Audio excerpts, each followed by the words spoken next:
What's good with it? What's good with it? Look out, look out. It's the Sunday cookout, cookout. Keep it 100. You getting took out, took out. Y'all know what it is, man. Just like that. Your bro over here, y'all know what's the deal where we keep it reckless and real. Hook, how you feel? Just like that, man. We got the link in the comments for the bro Messiah and Viiral. If they want to jump on, man, I got the link in the comments, man. Y'all hit the link. Jump on the set. You already know what it is. With that being said, man, hey, shout yourself out, co-host. Y'all know who it is, man.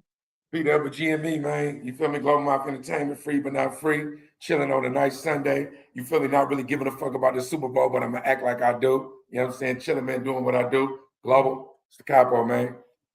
You feel me? Shouts out to Lou, man. Definitely appreciate the bro jumping on, man. We just waiting for Mr. Viiral himself and LBC Messiah to jump on the building, you know what I'm saying? Get on the panel and shit. You know, we go ahead, get into the menu real quick of what we got coming up, man. Hey, appetizers, man. Appetizers. Hey, we go jump into these CIA conspiracy and hacks, man. The co-host sent me a link, you know, a whistleblower talking about things that the CIA been doing, different government secrets, you know what I mean, things of that nature. So we gonna tap into that for the appetizer. You feel me? And as far as the main course, you know, we gonna go into the shit with Trump. You know what I mean? Him doing all of this racist shit, which ain't no surprise. We already know who it is. It's Trump. We know how that go. You feel me? That's gonna be part of the main course. Another part of the main course, we go jump into the situation with Glorilla's sister. You know what I mean? Is celebrities obligated to help out their family when they make it big and you know they doing something, are they obligated to take care of? Hey, y'all see who it is, man. Y'all know who it is. It's the man, the myth, the legend, my bro, for sure. You already know. Hey, one of the big members of the Viral Way podcast. I know I'm extended co-host. Hey, go ahead and shout yourself out, man. Man, if they already know, if they don't know, they gonna find out. Hey, but don't ever invite me to nothing and don't put my damn name in the thing, nigga. Hey, I'm gonna tighten. Don't trip. I'm gonna tighten up the title. I got you. Cause I didn't know you would go jump on. You feel me? Viral. See, this is what happened. I'm gonna keep it 100, Messiah. This is what happened. I hit up Viral. He seen I was live. He was like, bro, you was just live. Why you just send me the link? I'm like, I didn't know you wanted to get on. My bad. He was like, nigga, I need to be on Sunday Cookout next Sunday. I was like, all right, well, cool. I sent Messiah the link, but he was busy. You know, he was like, you got to tap in another time. So he was like, man, send me the link. I'll jump in there. I'm like, all right, then cool. Fuck it. It's a family affair now. Yeah, nah, Cuz told me you try to say I was on some bullshit. Yeah, man, that feel like, man, I don't know what Messiah on, man. I don't know where he at right now. Yeah, I seen y'all going live earlier. Why y'all didn't hit me then? Man, you feel me? You feel me? I wanted to touch on those topics, but it's good. I'm gonna leave. Let y'all have that. Which topics though? I want to know what topics. Which ones? Nah, they was talking about the Mexicans and the little boys that got marked out.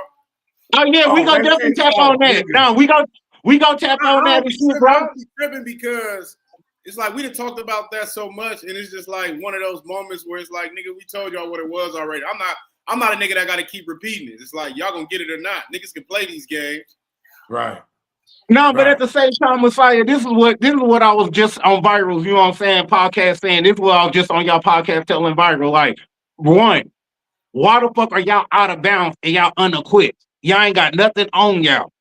Two, you feel me? We got Mexicans hopping out banging on kids. Come on, bro. These is grown ass men banging on kids. You feel me? I'm gonna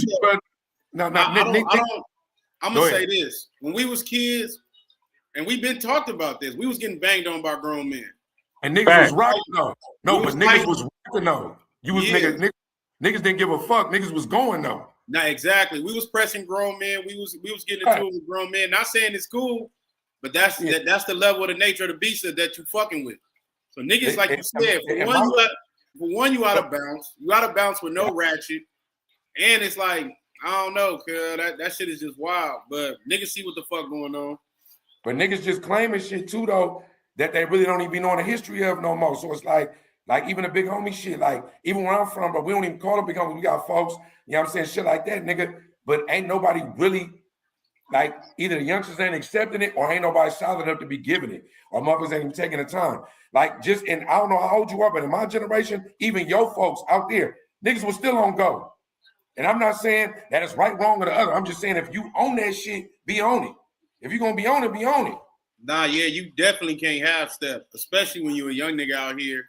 Hell Especially nah. you trying to be in the public eye. You can't play with it because those situations, those are times it happened. That's exactly what happened to you. Yeah. Right. And you could have died right then playing. Like playing. Because at first the nigga was like, oh nigga, I'm from you was banging your shit. I was like, okay, it's about to go up. Then once you got pressed, the nigga said, fuck where you from, it was over with. Right. Nah, that's real talk because a lot of people is trying to use the excuse of, oh, these is kids. Bro, I was off the porch with the torch at 12, my nigga. So your age ain't got nothing to do with it. Once you start putting that rag behind your back, nigga, you got to be on go mode at all time. TTG, nigga, train to go, nigga. Nah, that's facts. But it is weak when you get to a certain age and you start to see like you pressing a nigga that you know that's, I mean, you know what I'm saying? You pressing kids that's Go get somebody that's on what you own, and they supposed to be on that. But even then, that's just you looking for an easy W. I could agree, but let's just say this. Let's just say us. However our age group is, we see some stupid little niggas in the hood. And why you about to go fuck with these niggas? Look at these niggas bitches. And we rock up on them, but it's on camera. And it sound like we really about to smash them, but we already know they hoe ass niggas. We just talking shit. We might have been lit on whatever, just pressing some young niggas. Get your stupid ass out of here. Wasn't gonna do niggas, we already know they hold up. So it's like, let's just say the grown men that was pressing them, everything is about perspective, bro. On camera, it be looking like you know, but it be so many situations happening like that. If a nigga just recorded it, it looked like one thing, but we all was there and it wasn't that. You feel me? Right. But that seemed like it was that, and that ain't nothing to play with. It damn near seemed like them niggas got put in the trick bag. No, facts. Because the cameraman was Rasa. So, bro, that shit right there just looked like all set up material. You out of bounds. Y'all banging Compton crib. Y'all not in Compton. Why are you in the Raza's neighborhood banging motherfucking hood politics? And you got a Raza as a cameraman. And then when the niggas pulled up, they noticed the cameraman. They didn't notice the two little niggas they interviewing. They knew the cameraman. Now I could be wrong, but that's the only reason I say that is because they knew who the dude was. And it's like if you know who the cameraman is, most cameraman is not on camera, so y'all had to know him from something. Right. So it just looked crazy. It's not a good look. Maybe that could either turn them niggas up or it could just leave it alone and realize that it ain't for you. Because niggas don't understand that's 24/7. That's like a full-time job. When you step out the house, you know that type of shit can happen any time of the day, no matter where you at when you least expect it. So you got to stay on that 24/7 when you own that. Yeah, I agree. And if you faking with it, whatever happens to you, you deserve it. That's just my opinion. If you out there playing with it, and I'm serious, grown man, youngster, whatever, because when I'm like, bro, it's niggas, I had nephews and shit like that grow up. I didn't know these niggas was rocking like that, got grown man bodies before they got annihilated. So it's like out here playing, pump faking, whatever. If you playing with that shit, whatever you get, you deserve it, because the police gonna do the same thing. When the feds come, if you was playing, but it looked like if they was tripping and they serious, you getting booked anyway. I ain't got no sympathy for nobody playing in the hood. Niggas just gotta be smarter all the way around, and niggas be thirsty for the fame or for the clout. Hell yeah. Like niggas gotta be smart enough to where you got enough homies where y'all could do your own vlogs. Right. A nigga could have had a homie record both of them doing exactly what they was doing. You didn't need to go to nobody else to do that. Right. Because the phone do that now. That's all I'm saying. Yeah, the phone raw, nigga. You could rock the phone all the way. Like, you feel me? No, that's real, bro. That's real. But that's what y'all on today? You ready for them Seahawks to get BTA? Man, what you talking about, bro? We about to blow niggas out and take this ring home. What you mean, bro? A Patriot? Man, come, bro, did you see who we had to beat to get to the Super Bowl? Come on, bro. This whole season ain't nothing for really to be bragging. This whole season, like, wow. That's facts. Yeah, this season ain't even like, it ain't like it was really no, who was the legend? It wasn't no real hitters around. Yeah, niggas was getting injured. Everybody damn near in the playoffs is lightweight sus. That's facts. I'm like, it ain't in the Super Bowl, nigga. I only been out 6 months, just fresh out the Fed. We was always on lockdown where I was at Atwater, right? Nigga, the season is already distorted to me. Every time I look up somebody's going I look up and I'm like, niggas, the Super Bowl, who in it? Like, niggas, and I'm a sports head. Like, come on, bro. You got Man, y'all gonna stop. Hey, y'all gonna stop watering down my Seahawks. The one W I give y'all was the Rams. That should be two. The one in overtime and the one from the championship. That's your rival. That's your rival. I'll give you that. But the best win y'all had was when Shaun Alexander was there. This shit trash. Nah, man, y'all better put some respect on my Seahawks, bro. Way back to Shaun Alexander, Matt Hasselbeck. Hey, Shaun Alexander was a joint for sure. But besides the little error, you know, y'all cursed yourselves when y'all lost to Brady and them that year. Yeah. We about to make up for that today. That's why we about to go out and put this BTA, the New England today, to make up for that motherfucking 2015 shit.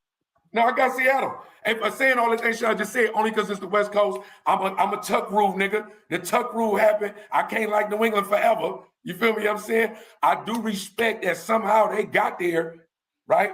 The Drake May nigga, I was telling it was a nigga we was talking about. Drake May, what's the other nigga got drafted the same class as him? What's the other Wood got drafted the same? The other Wood quarterback, my boy from Denver, right? I used to have a debate about Nix. Yeah, Knicks. Which one's gonna be raw? And the nigga was down on Drake May, and I was like, Bo Nix do got the athletic shit and all that, but I feel like Drake May had the size and shit, right? But shout out to New England for getting there. I really don't know how this happened, right? Somebody had to give me a play-by-play, but the whole AFC. But I'm gonna give it up to good coaching. They like one of them teams. They remind me of like a basketball team, like the everybody know how to play their role. What I mean is like the Warriors. Like OKC. The Warriors, because the Warriors got Steph, they got real hitters. But I mean more like, what's the team that just won? OKC. Yeah, OKC. OKC. Yeah, they're a good team, but I still don't believe in them niggas. But because you got a star, you all play Team D. It's really like a team thing. And then the star do what he do, but other times other niggas show up. Right. Yeah. Right. I can see that. Now, saying all right, so let me ask. So, because we talking about sports and teams, we got to talk about these Sheagles. We got to talk about these Sheagles, bro. Because, you know, that's the bros team. You feel me? That's his team. The Eagles is his team. Right, so let me ask you this, bro. What are y'all doing with y'all receiving core, man? What are we doing with A.J. Brown? You feel me? What are we doing with Dotson, bro? I mean. Did you not just watch A.J. said he loved Philly? Did you not just hear him come out and say he's not going nowhere? So, yeah, but he loves dropping the ball and shit too. He loves dropping the ball and shit too. Hey, shit happens. Yeah, it's football. Not only that, hell of that shit is staged anyway, so you never know which way. That's all I'm saying. I ain't even gonna go that route. Yeah. But Philly is a bona fide team, and they fresh off a bowl. Hey, man, that's all I'm saying. These niggas act like they forgot we just won last year. But I'm saying, see, look, just to speak for, let me speak for the people that don't understand. When you a Raider fan, nigga, you just pray to get there. So when niggas be crying about that here, what happened, nigga, you there. Once you get to the playoffs, the whole season start over. It's a reset. We seen niggas like Joe Flacco. We seen a couple of niggas get hot when it count and get there. That's probably what we seeing right now with Seattle and New England. Niggas got hot. Niggas like who choked? Josh Allen. It's a few niggas that he for sure choked. Right. So niggas that should have been there didn't get there. What? Pittsburgh beat Baltimore at the end of the season. Like it's like I've seen some of the shit. You feel me? So and we already knew Aaron Rodgers. We kind of didn't believe in that nigga. Cincinnati blew it again. What's some of the teams? But the Eagles still balled. Right. And we like I told you, we was gonna get rid of that offensive coordinator. Even though I'm not too happy with what the moves that they're making, but I'm gonna put my trust in them because we done been to 2 Super Bowls. You know what I mean? One should have won the first one, but that's neither here nor there. We'll be back. We'll be back before y'all show up again. What you talking about? We going back to back next year. What are you talking about? We not waiting. Your team not even built for next year. That's all I'm saying. Y'all got you got to think a lot of the teams niggas was hurt. Like he said, Lamar Jackson didn't play half the season. Niggas was still expecting them to do something. Joe Burrow was done. But on the low, he really don't believe it. But he really don't believe in Darnold like that. Because Darnold, he do his thing, but you know Darnold will be Darnold, though. That's what I'm saying. Darnold, I hope y'all play a high-scoring game because I don't want to see a weak-ass Super Bowl. And I hope it's like a shootout. But you know Darnold good for some interceptions. You know he good for that. Bro, hold on. Too. Jordan has threw 0 interceptions all postseason. Listen, 0. that means he do. Listen, let me tell you what y'all better bank on. That defense swarm like they do, right? Act like Cam Chancellor back there, right? Swarm like you do, Earl Thomas and them errors type shit, right? Do that, right? And hope Darnold manage the game. If it goes to high score, if y'all losing, he gonna take chances. If if it's close, he gonna take a chance. He gonna get picked off. Stop playing.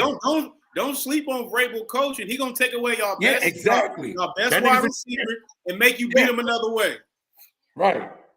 Oh, bro, we got enough weapons. We ain't gotta just have JSN. We still got Cooper Kupp. We still got AJ Barner. We still got people that can make plays. We still got Jake Bobo. We still got people that can make plays without JSN doing nothing. We still got K9 in the backfield. Let's not act like we still ain't got K9.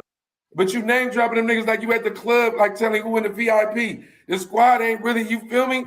Come on, bro. Let's keep it real, bro. The squad is mediocre at best. You feel me? You know what I'm saying? Y'all got there. We gonna clap it up. We gonna go for the West Coast, though. We gonna go for the West. You feel me? You know what I'm saying? Other than that, we know y'all. If you don't get one now, we don't know when we gonna see y'all.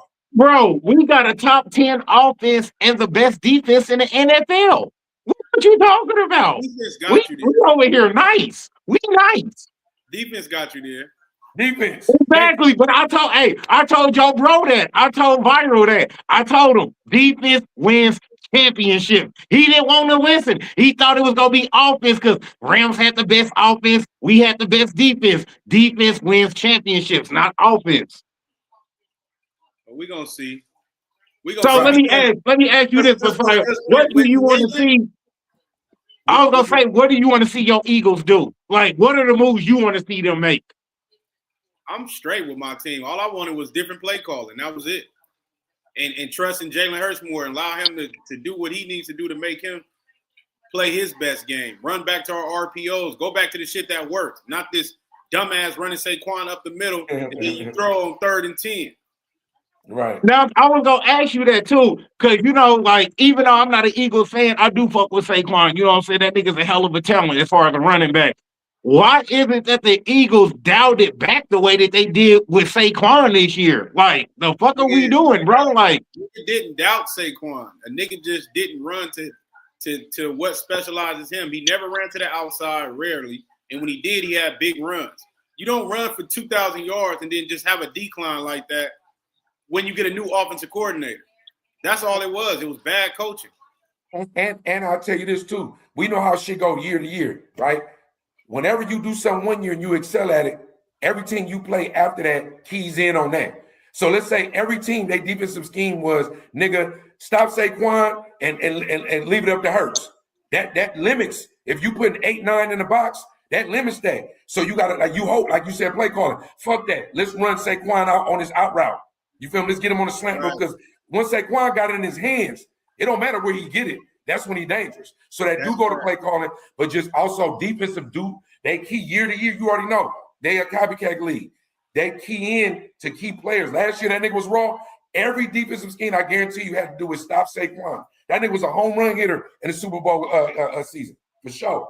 Nah, that's facts. And everybody, but we got too many weapons to not be executing. That was my biggest point. Like too many niggas on that offense where we getting shut down by weak, mediocre teams. So it was just like it was terrible play calling, in my opinion. Yeah. No, I feel that. I feel that. I ain't gonna lie, nigga. When we lost, nigga, it was like, nigga, weight off a nigga's shoulders. I ain't got to hear nothing else. It's over. Get y'all shit out the way because I already knew, but I can't sit there and pop that to y'all. Like, I still gotta rock with my niggas no matter how bad we doing. Right. Right. No, I feel that. I feel that. Now, a topic I want to touch on and shit, you know what I'm saying, Messiah, is, all right, we see what's going on with the whole Glorilla situation, Bro-rilla, you know what I'm saying, her sister / brother. Let me ask y'all this.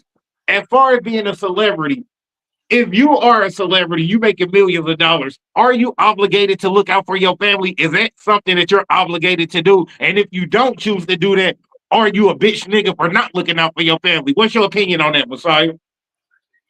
For me, I mean, everybody got different ways about themselves. You never know what people been through with their family. But for me, it's automatic. It's a no-brainer. I'm going to take care of my family. That's part of being a man a part of what you're supposed to be doing. So regardless of that, I'm gonna take care of you. But I do have my you never know how they was growing up with each other. They probably don't even really like each other. So you blew up, and how much is this person supporting you? How much are they doing? I think you should look out for your family, but they made it seem like Glorilla been capping about what she been doing for the family. That's where you go wrong. Right. I mean, me personally, I feel like this, you know what I mean? It goes, I mean, I'm gonna kind of, you know what I'm saying, go off of what you were saying. I mean, it depends on the relationship that I got with you. If we tight like that, if you will support me when I was trying to get to this $1 million level, or if you just started fucking with me once I hit the $1 million level, you know what I'm saying? Shit like that. So, you know, it just depends on the relationship and all of that. But at the end of the day, I feel like, yeah, you obligated to take care of your family to a certain extent. Now, not everybody in your family. We're not talking about third cousins, aunties, brothers. We talking about immediate family that was struggling with you, that was going through the days with you, and shit like that. And it's like, if you was the one to make it out your family, I never understand people like that. Like, yeah, you should make them. You should give them the opportunity to work hard. Like, they might not have the same work ethic you. They might have the same mindset as you. They might have not the same opportunities as you, based off of who you are and how your environment molded you. Now, you made it out. Why would I want it to be? If I knew how hard it was for me making it out, why would I want it to be that hard for you to watch you go through the same shit? Like, nigga, we made it. So, of course, I'm gonna open the lane up for you, and I'm gonna just tell you to pass on the same way to other people, the same way I did for you. Right. No, I feel that. What's your opinion on that, co-host? Well, this is how I look at it, man. First of all, I'm gonna give everything context. I'm a piggyback on what both of y'all said. First, I'm gonna start with you, Masai. You said the realest thing I feel like you said was you don't know how they came up, right? And we both know in families, from cousins to brothers, siblings, even moms, dads, like however the dynamic be, it be some fucked up shit going on sometimes, right? Not only that, you might have been trying to bubble when your people were saying, nigga, you ain't, they ain't never gonna work. Right. I don't fuck with you like that. Or you stupid as fuck. Or I don't support you, right? So it'd be so many dynamics that we don't know. Now, to give shit a little context, like I run 4 pages, right? 3 of them I just only post media. I didn't posted hella shit with they back and forth. I posted old videos of her bro brother fighting and doing other shit. I didn't posted shit from where Glorilla was talking a year ago. I think they said a year ago about how her sister used to call CPS on her mama when she was 12 and blah, blah, blah. My point is that it's so much going on. And we both know Memphis is up, right? Anybody that grew up in certain ghettos, it'd be up, family, whoever, whatever it is, right? So, yeah, if my family was pure and they was fucking with me, and from when I was nothing, they supported me all the way, bet I got you. If I got family members that I knew had talent, whether I don't give a fuck from admin to being an artist, and I could hire you on my shit for you to work and get the residuals off this, bet. Yeah, my mama, my daddy, shit like that, they fuck with me off the rip. Y'all birthed me. I got you, right? Me and my siblings, we'll see how that go. Because a lot of people, put it like this, I did 19 straight years in prison, bro, right? Got out after 2 years, was doing hella shit with music and all that shit. Hella motherfuckers wasn't supporting a nigga. Let's say I bubbled. I was doing my thing on the street level and whatever else, right? Right. I bubble, I get up. Do I owe my niggas? Do I owe my family some shit? And they didn't, when I was down or whatever the fuck was going on, they wouldn't support me. Am I supposed to just turn around and support them? I mean, to me, fuck no. For what? Like, right? Now, if it's opportunities, because I ain't no hater. If it's opportunities, nigga, the love of strangers always, I don't know no nigga on this cast, but the love I get is from niggas I don't know. Right. The love I get is from people I don't know. Facts. That's facts. Like, you know what I'm saying? And that's one of the biggest things. The reason I say is those type of things is complicated because some people probably had siblings that they didn't even fuck with when they was down. So it's so it's no different if I fuck with you when I'm up. But just for me, myself personally, I'm gonna take care of my people and we're gonna move accordingly. But that don't mean I'm always like I'm obligated to owe you anything. But let me ask you this real quick. So one of the things is, whether it's true or not, allegedly, that she did cash moms in them out, right? Now, I don't know about the sister. Cash moms out. And then when the money ran low, this is from the sister, the Glorilla's mouth. When the money ran low, it wasn't no more money. So do you subscribe to the theory of, okay, I hit you off. And then when you either say you spent it and some time passed by, you fucked up, whatever, are you still doubling back with dough? Depends how much money I'm making, and it also depends. Like for me, I might put you to work now. You gotta, if I'm the main person at this point, I'm gonna put you in a position where you're gonna be able to fish on your own. You ain't gonna need me to giving you bread. I'm gonna put you in a position to where you can better work and have an Excel and keep making money, to keep money coming in. Start getting businesses in your name. Start smartening up. You're gonna have to want to start doing these things because a lot of us ain't taught how to even have zero financial literacy. We're not taught to how to save money, how to invest money. So if I've learned all that on my own, I'm gonna acquire, and these are gonna be things you're gonna have to do for me to keep fucking with you. And I'm gonna make that clear cut. And if not, then I'm gonna break you off to where you should be straight after this. And after that, you got a one-time shot. Right, you got a one-time shot. But see, that's what I was gonna ask is, when they say support, how much support are you talking about, and what type of support are we talking about? Are we talking about support where you put me in a position like Messiah said, where instead of you buying me a fish, you go teach me how to fish so I can eat for the rest of my life? Or, you know what I'm saying? If we talking about support where I'm just throwing you money just for you to fuck off, and after you done fucking it off, you doubling back to fuck off more money. You know what I'm saying? Like, what type of support are we talking about? And we talking about support. Yeah. You feel me? Yeah, I ain't talking. Allowance is two different. That's an allowance. My kids or something like that, maybe they can fuck me over. Even my bitch. If my bitch, my wife, if she feel like if I'm doing that with her, okay, bad. That's my household, right? But it's just that the outskirt people, bro, like you gotta believe that people be having a sense of entitlement. It's like, bro, right now you could be doing this every week, and people feel like you got it because they watch you on every week, and they will really expect for you to flip bills that you may or may not want to come out of pocket for or be able to. Like, you feel me? Right. Everybody is going off what shit look like and not really what it is. So even in Gorilla case, this bitch ain't really up like that right now. Right. Hey, bro, Dub, I'm glad you said that, bro. Not to cut you off. I'm glad you said that. You feel me? I'm gonna let you land this shit. I'm gonna let you land your plane. I just want to interject with. They looked up Glorilla's net worth. Her net worth is only $2 million. That's her net worth.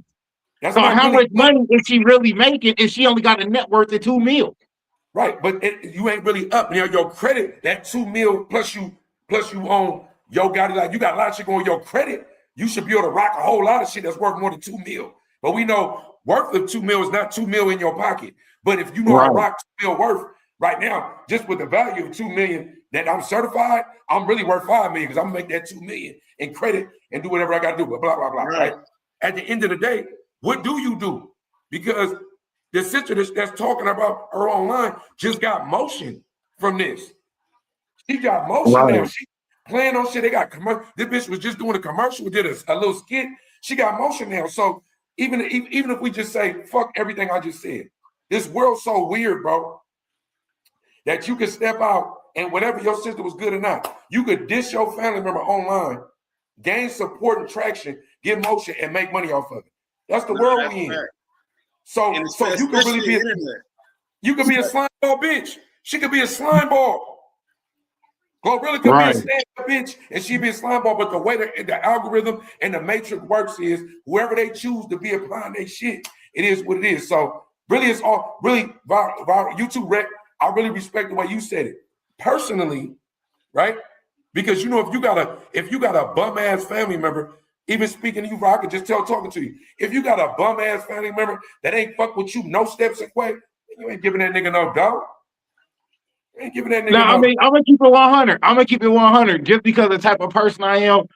Even if I had a immediate family like brothers, sisters that I didn't really rock with, I'm gonna do something for you only so that way you can never say, hey, my brother blew up and didn't do shit for me. Oh, my bro did this and didn't never do shit for me. Now, regardless of what you do with that bread, I don't even care. You feel me? I'm just doing this to better my conscience as a person. Like, hey, I wasn't on no greedy shit. I wasn't on no nitpicking shit. I wasn't a shiesty individual. Hey, I took care of the ones that was raised with a nigga. And what you do with that bread? Now you're right. I like that point because I'm the same way. And I did some shit that you wouldn't have did for me, nigga, if the roles was reversed, nigga. And that just to show we nothing alike, right. nigga. Right. But like you said, you can stop your collar. You're right. Because you can be like, nigga, man, you know what I'm saying? You can always, right, you're right. On top. A nigga for sure, that's a good way to stunt. I subscribe to that wholeheartedly. Because at the end of the day, I ain't never owed nobody. I don't like to owe nobody nothing. Nothing. Right. I'd rather be broke and then I owe you. If I got to pay you with my last and I owe you, or if I'm coming to get something, right, just because, so you're right. I can subscribe to that. I like that right there. I can subscribe to that. Fuck what you going through. You a bitch ass nigga. I still did it for you anyway, hoe ass nigga. Just because I ain't even built like that, right? Just to show you how solid I am. Exactly. Worse than you know you are. Yeah. Right. And you accepted it. See, a nigga was surprised, like, man, nigga, fuck you. I don't even want that. When you accepted it, you really hold on. Yeah. Right. You know you don't right. All right, man. Since we speaking on celebrity news, we gonna keep the celebrity train going with the next hot topic that's going on right now, celebrity news. Bro, you know what I'm saying? Before I get into this, man, I want to say rest in peace, you know what I'm saying? You feel me, to the young brother that lost his life and stuff, you know what I'm saying? Little John's son. I want to say RIP, bro. You feel me? Now, let me ask y'all.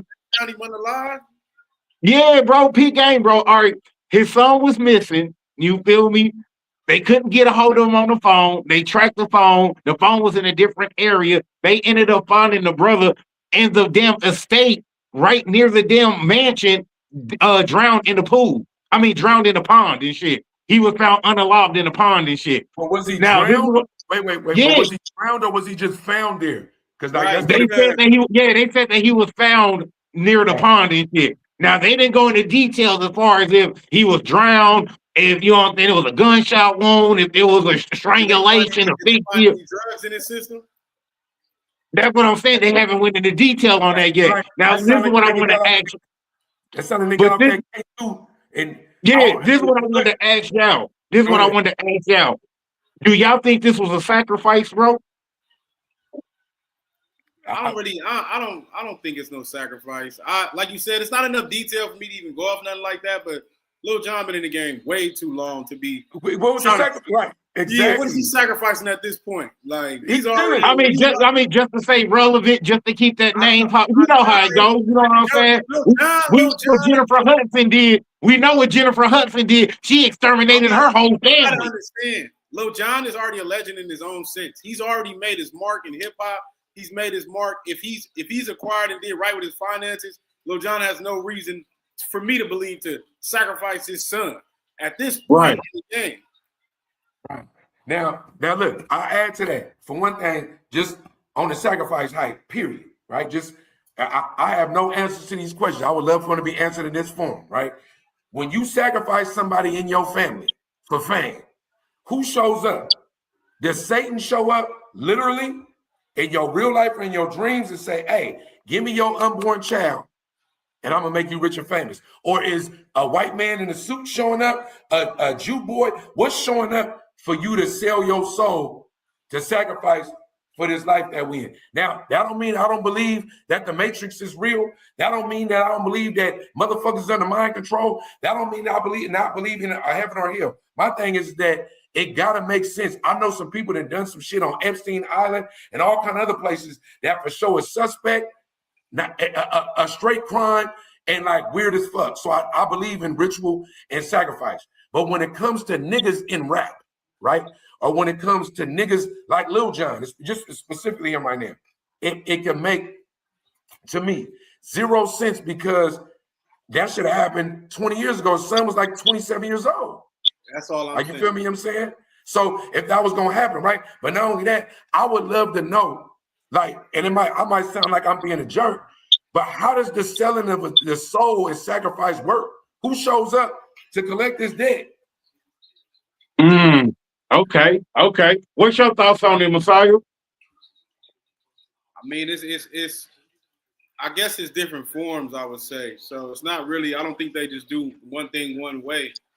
But from the conspiracy theories, it would have to be you signing your name on a dotted line and then you agreeing to some type of terms that people ain't finna see. So somebody's gonna make it happen. I just think the powers that be through the elites or whoever, you gotta get that up, nigga. However, and they can clean up anything. You know, they can If you got power like that, you can make the crime scene what it is. You can do whatever you want it to be, and that's just what it is, in my opinion. So I feel that. You know what I'm saying? I definitely understand that and shit. I mean, I feel like this to keep it 100. You know what I mean? It's like, do it sound fishy? Yeah, of course it sounds fishy. You know what I'm saying? The brother was missing. He was found right by the damn estate of the family's estate. So it's like, how hard was y'all really looking for him if he was missing and he ended up unalived right by the motherfucking mansion? Like, was y'all really looking for him or not? Bro, niggas be getting off this motherfucking spice, bro, or this fentanyl, bro, and be doing many shit, bro. And I'm not trying to discredit, rest in peace to any of the fallen soldiers, but I'm telling you, bro, in prison, even the level with that spice on the street, bro. Listen, you know, I don't know, bro. I'm OG in the state, bro. You couldn't even get high off certain shit and be on the yard, nigga. In the feds, bro, on level 4 USPs. Niggas is getting high off shit, spazzing out, jumping off shit, getting naked. It's like old school Sherm. Niggas used to tell me about the Sherm stories. My LA niggas back in the days when I was a Y baby. They used to be telling about Sherm. Niggas that do some shit, get naked, run down the street, get the water hose, go up like niggas. That's what I'm saying. That spice shit is damn near like Sherm 2.0. Niggas be getting off that shit and spazzing the fuck out. I don't know a bro on that. I'm just saying that if you find a nigga missing, usually that means you either dead in jail or on dope. Right. And I don't know. I didn't see them when I was in the pen. I done seen plenty of people have episodes off the spice, and niggas still didn't give a fuck. Didn't give a fuck. And you see a lot of niggas lose their mind off that shit too. For real. Bro, niggas that you knew was like cool, you would talk to them niggas and niggas be gone. It's like they always high. Like they always high, bro. That shit is crazy. And not only that, them niggas don't even be smoking straight K2 all the time, bro. They be smoking Raid and all that shit. I know a nigga used to make the papers and send it to county. He's like, I should be spraying this shit with insecticide with Raid, send it down. All the chemicals. As long as they high. He's like, but they don't give a fuck what it is as long as they high. That's it, right. That's it. So I'm saying to the Lil Jon shit, I think it's too much. I think it's not enough information. And I think speculate anything else might be borderline disrespectful because Lil Jon seemed like he been a good nigga in his career. You feel me? I just don't see that. Lil Jon seemed like he spread the love from nigga where I'm from in the Bay, all over California, all the way down south. Seemed like he always been a nigga that kind of rock. Like, so I don't know, bro. I don't know. No, I feel that. I just wanted to get y'all thoughts and opinion on that. You know what I mean? So let's tap into this. You know what I'm saying? Messiah, I seen that you and Viiral was outside. I seen the brothers outside. You feel me? Kicking it. Hey, let us know what that was about, man. Get the people, you know what I'm saying, behind the scenes, the background, man. Let the bros know, you know what I'm saying. I seen you and the bro outside. Let them know what I'm talking about. I don't know what you're talking about, yeah. You know what I'm talking about. Y'all gotta go tap into the Viiral podcast. Nah, that was just supporting the homie though. You know the homie DW. Shout out to DW. You know he had a video shoot and niggas was in the set. That's all that really was. That's really regular shit though. So that wasn't really nothing. But yeah, but I just thought that was dope. Anybody doing something, I support all my homies. If they're doing something that can get them to a better position or they trying to get to a better position in life, I'm gonna support it every time. So like I said, shout out to the homie Flame. And that was just that was a video shoot and then niggas hanging out in the hood. That's really what that was. No, and bro, it was just dope seeing that because you know, from most people's outside perspective looking in, brothers can't come together, hang out like that, you know, without it being some BS, some drama, some bullshit. And it was just dope to see a lot of love. It was a lot of love. Shout out to Lou, man. You late, but hey, better late than never, though. Better late than never. Shut your motherfucking self out, bro. Yeah, what's happening, man? Viiral himself, aka the villain, because they hate me for my opinion. Viiral podcast on, man. What's the deal? Shout out my boy Reckless. What's happening? Messiah, what's the word? What's the deal, nigga? Cuz talking about you already know, man. Viiral podcast officially in the building. Me. You feel me? Extended co-host right here, man. Had to get my bros in the building. So we were just talking about the whole DW Flame video shoot. Hey, I was just telling Messiah, man. Hey, I seen y'all outside. I seen the love. Come on, man. Speak That's on regular. that. That's Speak on that. community. Give us some behind the scene tidbits. Give us some tidbits, right? Come on, man. That's regular. That's regular. That's Same just thing giving you y'all just a said. little It's like niggas humble, huh? inside the section. You feel me? That ain't nothing special. That's the homies, cause that's the home team. So we gonna support whatever the home team got going on. We pulling up. We ain't out trying to make it look like we something we not. That's regular. Niggas been doing that for ages. Man, and I just seen there was a lot of love being shown. You know what I'm saying? Like, I ain't seeing no bickering, no commotion, no ignorance, nobody pulling out the ratchets or yanking on or clutching. It was just a lot of love, a lot of good times, a lot of good energy, good vibes. I'm like, bro, now this is how you throw a party. This is a grown man function where we can all come together, kick it, get on the end, and it's all love. It ain't no smoke, it ain't no funk, it ain't no fighting, no bickering, and no bullshit. I mean, Nah, for sure, everything man. gonna happen in any hood worldwide, but most times, like I tell people all the time, that's why outside looking in, people don't understand. It's not always all bad. That's just niggas. Right. No, and not to double back, you know what I'm saying? Because Viral missed out on it, so not to double back, but we were talking about the situation, Viral, that you was just on the platform speaking on y'all podcast, about the little brothers getting pressed on and stuff, and like me and Messiah was saying, it's like, bro, when you that young, you can't use your age as an excuse because we was learning to be TTG, trained to go. At all times, you got to be ready for that type of action. And we know how the Hispanics get down when we're outnumbered. We know that they quicker to press and flex on us when they got the numbers on us. You know what I mean? Right. So for brothers to be like, oh yeah, man, this Compton Crip. Oh man, I'm A gang too. I got it tatted on my neck. What are we talking about, bro?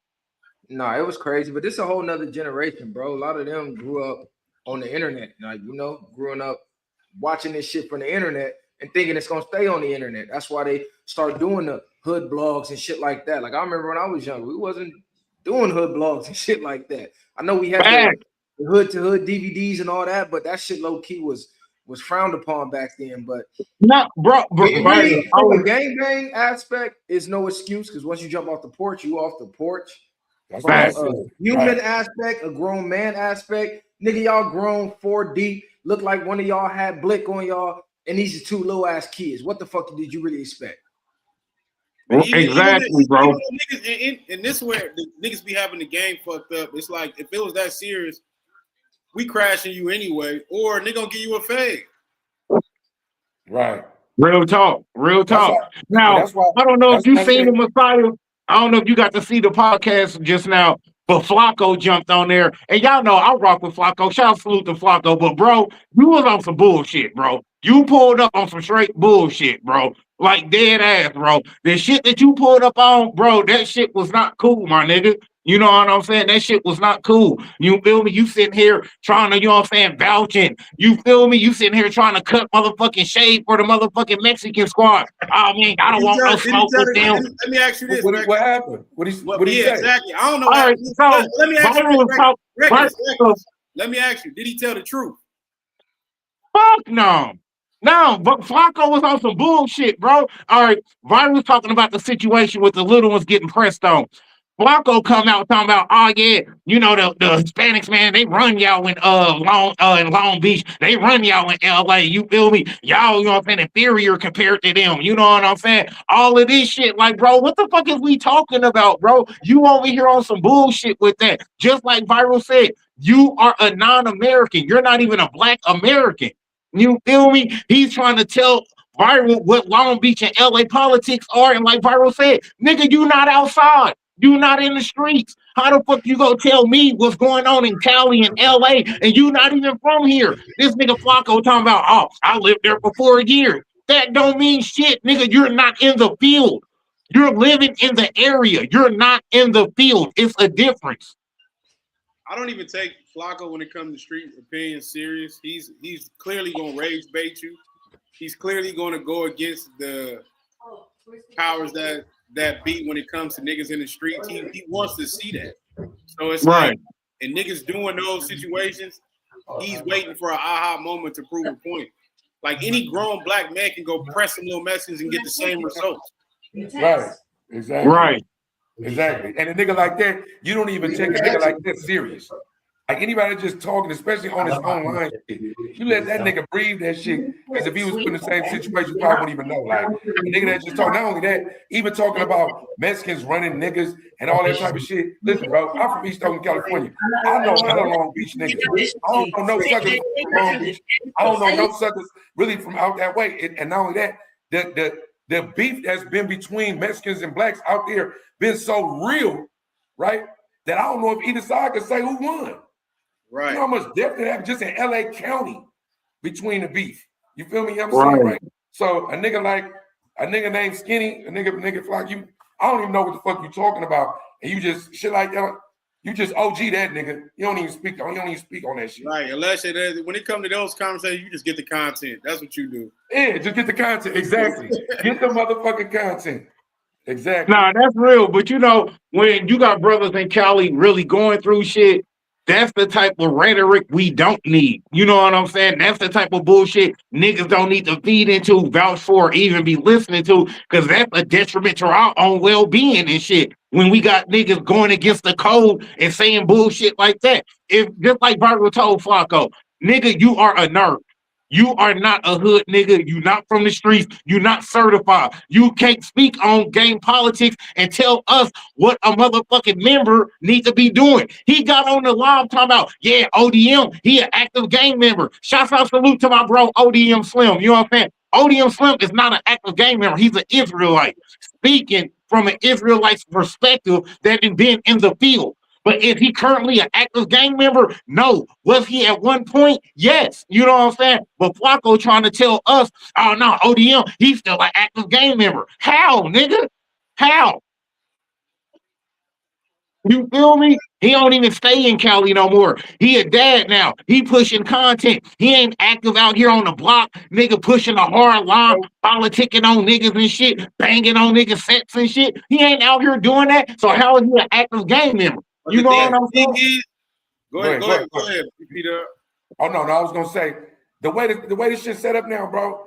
You got to be a certain age to really understand what real activity is, right? That don't mean that young niggas ain't killing shit. But I'm telling you, if you go look at the stats right now, go back 10, 15, 20, 30 years, the murder rates was higher. So niggas is shooting up a lot of shit. Hella property crime is happening. Motherfuckers getting wounded and shit like that. But straight up old school throwback murder ain't really just happening like that no more. So really a lot of niggas just be talking. Like, you feel me? I'm saying even the penitentiary is not the same as it used to be in CDCR. It's not the same. So you had to come from some type of real wealth of knowledge, like experience, I mean, right? To understand what's active. That's not no shot at none of the young niggas that's rocking and still shooting shit and doing what they're doing. I'm just saying that the game ain't even the same no more. Niggas don't even frown on rapping like that no more. You know what I'm saying? Like, shit ain't the same, bro. So it's like a lot of this shit is hard for a nigga like me to sit back and take shit. I'm not gonna argue with a nigga over the net, right? I'm not about to come kill you either, because it'd be stupid. And now I can't even respect a lot of the platforms because it's too many opinions. Charleston White got a super platform. He's a rat. Right. He's a rat that says some real shit sometimes. He be saying some real shit. Sometimes he'll say some real shit, but he's a rat. Right? You know what I'm saying? Tekashi 6ix9ine got a platform. It's niggas with platforms that's for show on work.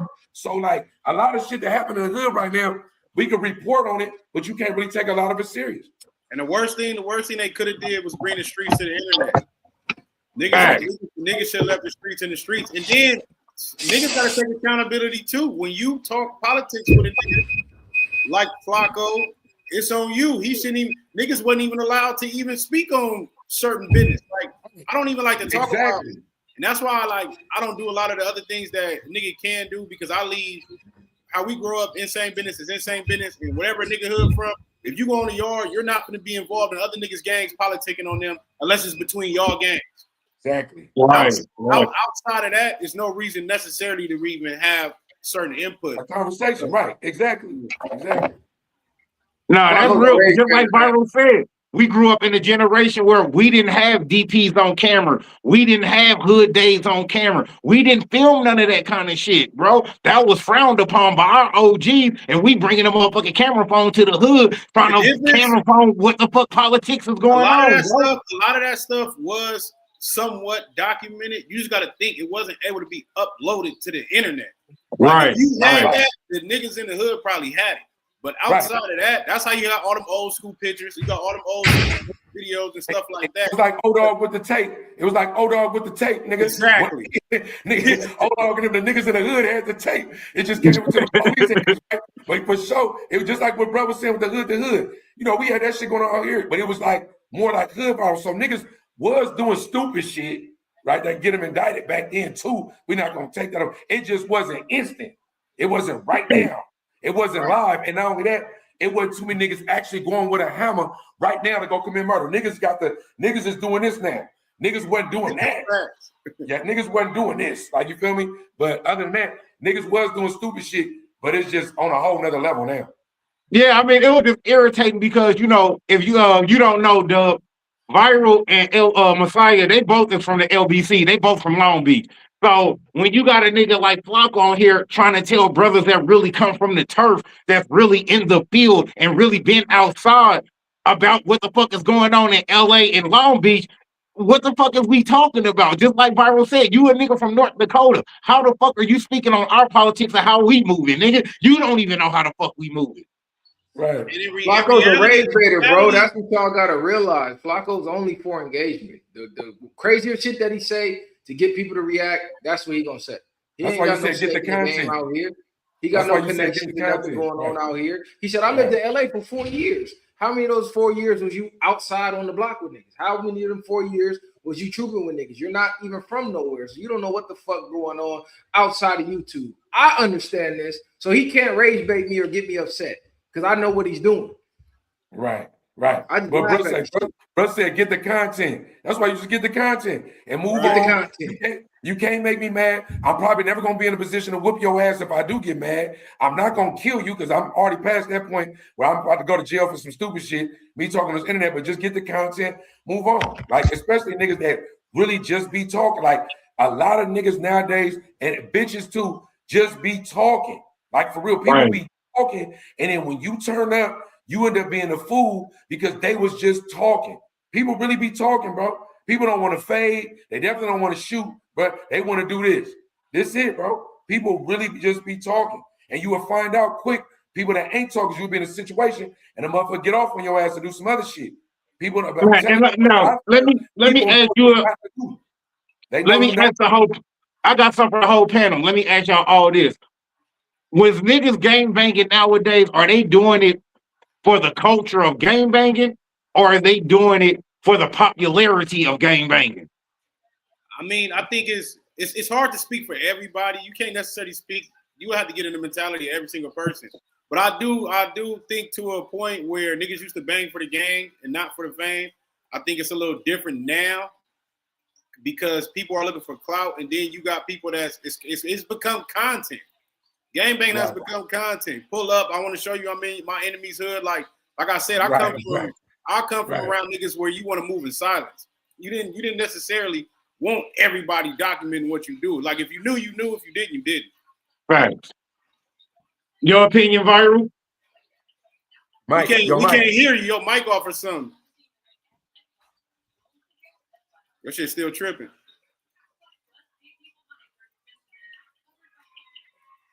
Yeah, you gotta unmute yourself. There you go.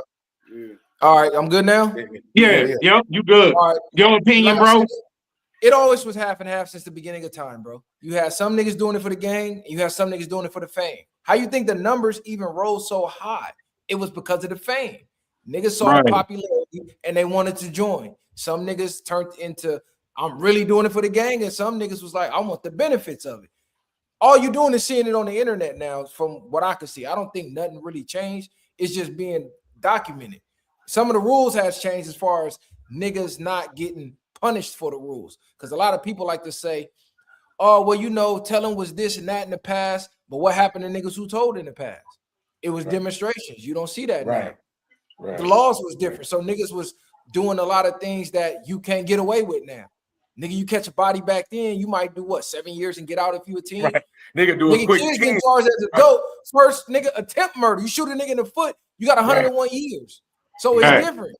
So you got to look at all that shit. And that's one thing I don't like when they try to compare eras, is because it's damn near even way harder to be active as niggas was in those Hell times. yeah. Right. You're right. You would like to think the snitching level was down. Like bro just said, niggas was getting punished for it.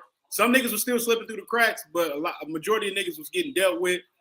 And you didn't have a camera on every fucking street corner. You didn't have a phone out as soon as something got cracking. When something happened, you just, like we said, the people in that area knew. The whole world didn't know. GPS on the phone to ping your phone. Yeah. It was no ring cameras. The ring camera, Tesla cameras. It's cameras everywhere. Right. But to chime in on what y'all on, a couple of different perspectives. For showing a music game is for fame. People that get put on in a music game that's saying that they so-and-so Crip or so-and-so Blood, that's a true LA County set of hood, is for the fame and protection, right?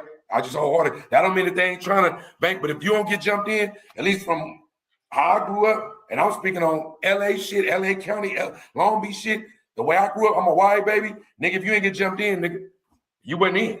You better get jumped in, nigga. So if that ain't going on, you wasn't really in anyway. Even in where I'm from, now speaking on where I'm from, right? We never called ourselves gang members.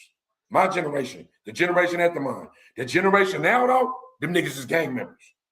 You know what I'm saying? So niggas banging 2s, 3s, 4s, niggas banging nutcase stubby, niggas is banging, they banging 5s now. All kind of shit, right? Niggas is like, it ain't, I can't speak on if it's for the fame or the gang, because I kind of feel like my geography is kind of emulating something that my generation didn't teach them. It's more so kind of Detroit, Chicago-ish, drillish. You feel me? You know what I'm saying, right?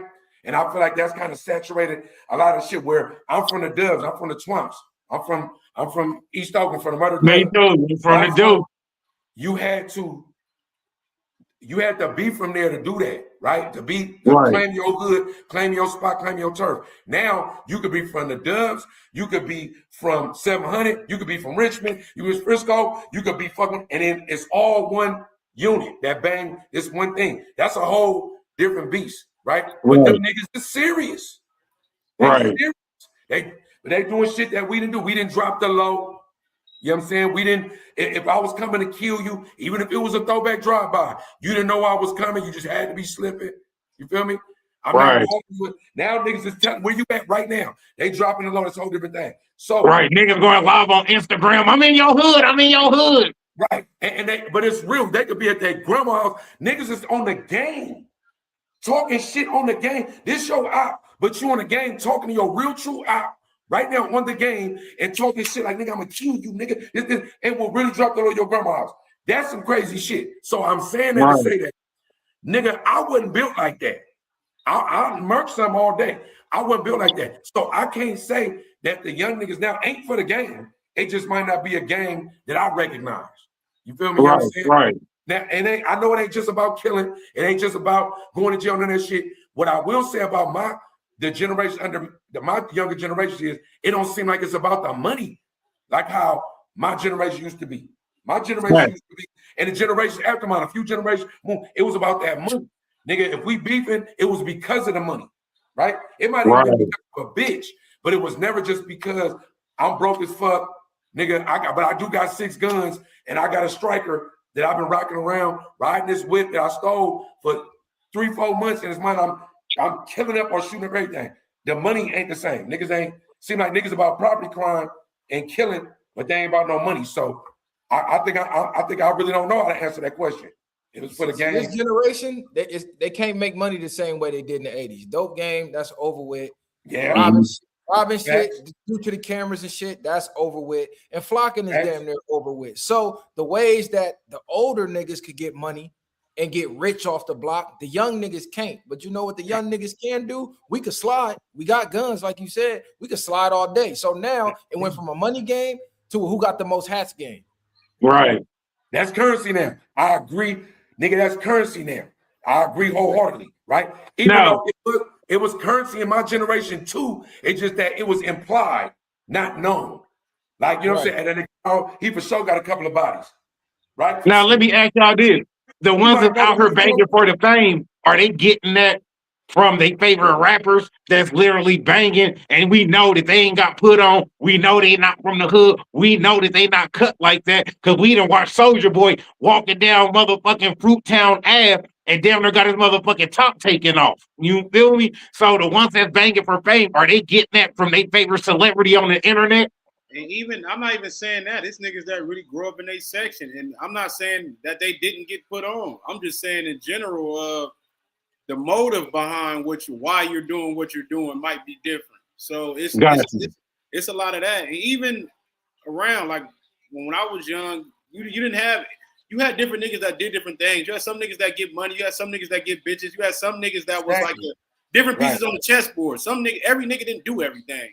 Right. A lot of the shit that's going on in the hood, it'd be about 10% of niggas that's really actually chipping shit. So a lot of that is still a misconception. And I think that's where people go wrong. And niggas from the outside look in think every gang member is supposed to be on every single thing, even though they are according to the book. But a lot of niggas ain't moving like that. Right. Now we only seen boys in the hood. Situations occur, they don't react the way you think they're supposed to. It's because they haven't even been. Because actively engaged gang members look for shit. Niggas is looking to get into them. The same way them niggas press them niggas is what niggas is usually supposed to be doing. So then you become, I want to say, numb or accustomed to those type of situations. But it's I feel that. So we all seen boys in the hood. Y'all riding with the homie, and y'all got the homie like, hey, let me out the whip. What's y'all views and opinion on that? Nigga, I'm letting that nigga out. Nigga, what you mean? You might be the wreck. Get out. Because you might be the nigga to tell. Like, if you ain't on that, but not only that, you not only that, you don't even rock with niggas that you know ain't even about the murder game. You don't ride with them niggas anyway. You know what I'm saying? Like, you definitely ain't about it is, I guess, with certain generations, niggas would have initiations like that, but I was always scared of the niggas that if you ain't want to do it, I don't want to do it with you. You don't want to do it, man. Even people got a bad take on Trey in that movie, but niggas got to understand Trey was a troubled kid at first. He outgrew that because he had a pops in his life. Right. He never acted like he was a gang member. He never acted like he was tough. His best friend got smoked, and his other best friend, the nigga brother, so he understood why he wanted to slide for him. That's why he didn't hesitate to let him out. What he did, he just looked at him like, but it wasn't nothing like, nigga, I ain't tripping on you. I wasn't even expecting you to come this far. Yeah, they didn't judge that nigga for that. They didn't even judge him for it. That's why Doughboy fucked with him at the end. Right. That's why he fucked with him. You know what I'm saying? Because you already know who your folks is. Not only that, Trey, he damn near the nigga in the hood, like my nigga Morris Chestnut, go play ball. Like the solid niggas. We want to see you make it, nigga. We already fucked up. Yeah. To your games and everything. Right. We ain't even on that. And what's your thoughts, Viiral? No, I thought the same thing. It's like, I'm gonna respect you more for saying that because you probably would have fucked around and told on a nigga. So before it even got to that, you realized you wasn't really with that. I'd rather you do that than we go all the way with it and you tell on the nigga. Plus, they knew it wasn't in them. They knew it wasn't in them, like they just both said. That's why they didn't judge him. That's why Doughboy still fucked with him. He knew you was emotional in the moment, but they never believed it was in you anyway, so they really wasn't tripping. And he like, nigga, this is my brother. I want to be the one to do it anyway. So I can no matter what. Right. And he was really, that nigga was really banging. Not only that, you see Doughboy took the whole situation off with it anyway. That nigga wasn't even he probably got a couple of pot shots in the car. But even in this game we talking about right now, if you reach a certain age of maturity, you would be an idiot not to respect anybody saying, hey, bro, I don't want to do that. Like, do you know how hard it is for all your peers want to do one thing and you go, nah, I don't want to do that. That takes more courage than just doing it anyway. And that's how a lot of niggas realize it in a moment. A nigga, if you able to say, hey, look, it's 10 of us, nigga, I'm the only person that don't want to do that shit. Nigga, that take way more than doing it. Way more. And that's how a lot of niggas got told on. Niggas don't be realizing. Niggas be like, I'm cool. Niggas like, nah, nigga, you finna do this. Bitch ass. Nigga forcing the nigga. Yeah. Then you force the nigga to do it and Cub wind up telling. Like, nigga, he told you he didn't want to do this shit. You forced the nigga. Right. Cub was never really on that.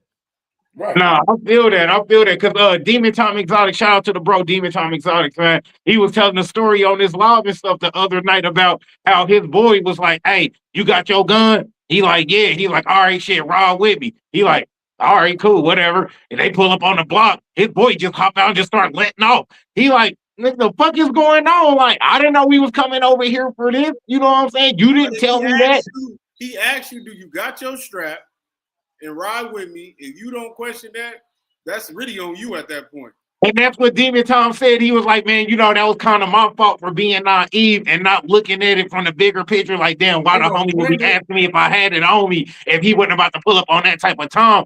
But at the same time, Demon Tom felt the type of way because he was like, bro, you could have let me know that that's what we going over here for. You just said, hey, ride with me. You didn't say, hey, if these niggas over here on the block funking, I got to go handle this. That's a totally different conversation. He was like, so even if I was not even what you were saying, that's your part to be like, hey, this is what it's on. This is what we about to go get into. Don't just take me on a dummy mission. Yeah, I just. But he did. He did tell him that's what we went into. When the nigga pull up on you and say, bro, you strapped? And you say, yeah, but he say, come on, rock with me. Nigga, you know from that, wherever the fuck, he might be going to go rob a bank. Nigga, when the nigga say that, you bouncing the whip with him, whatever. Most niggas that usually bounce in the whip is on that time. If I bounce, if a nigga say, nigga, you strapped right now, Dub? Yeah, nigga, fuck with it. Oh, nigga, we about to go do something. I'm usually on that time. Yeah, right? I mean, at that point, you should be ready for whatever. But even on the ride there, you had opportunity. They both had ample opportunity to ask questions or talk about it. Right.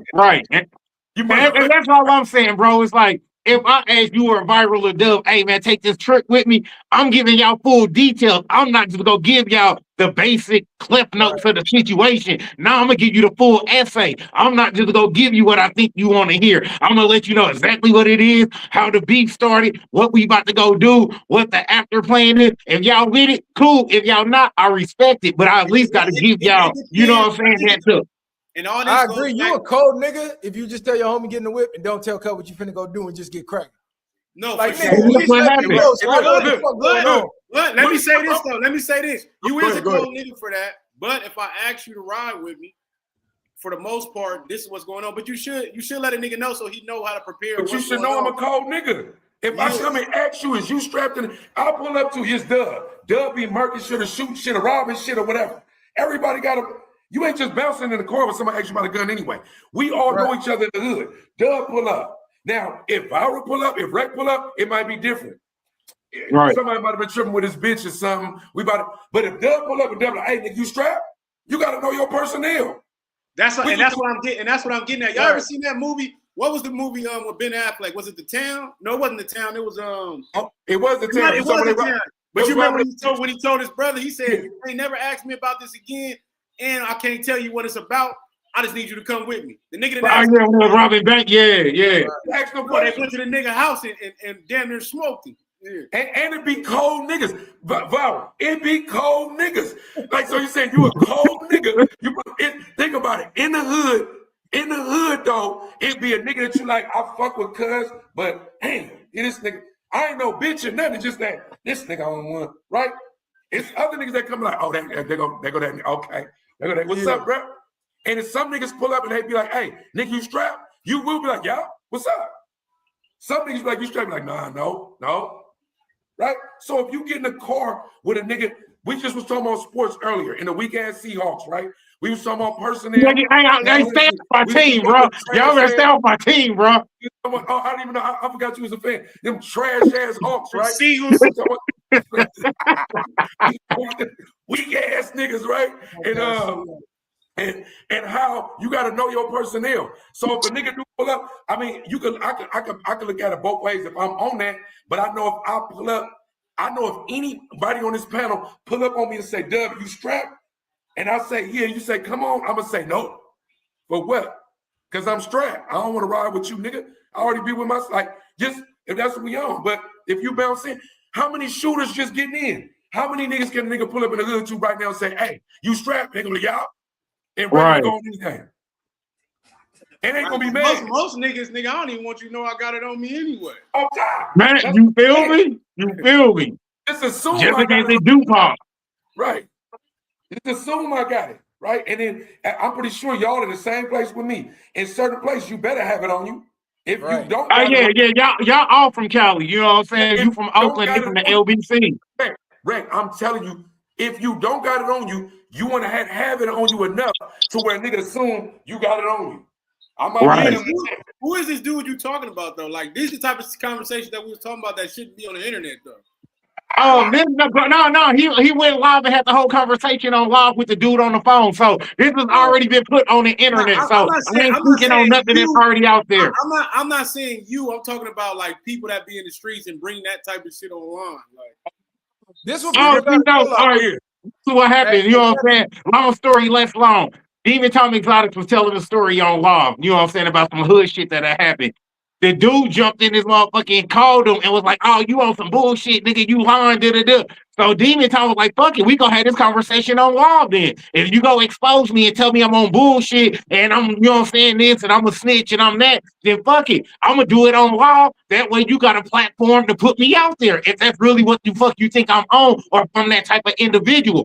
So he put the shit out there and he had the conversation with him. He was just like, "Bro, you was the nigga that came to me as if I had a gun, but didn't tell me that we about to go get off on some niggas.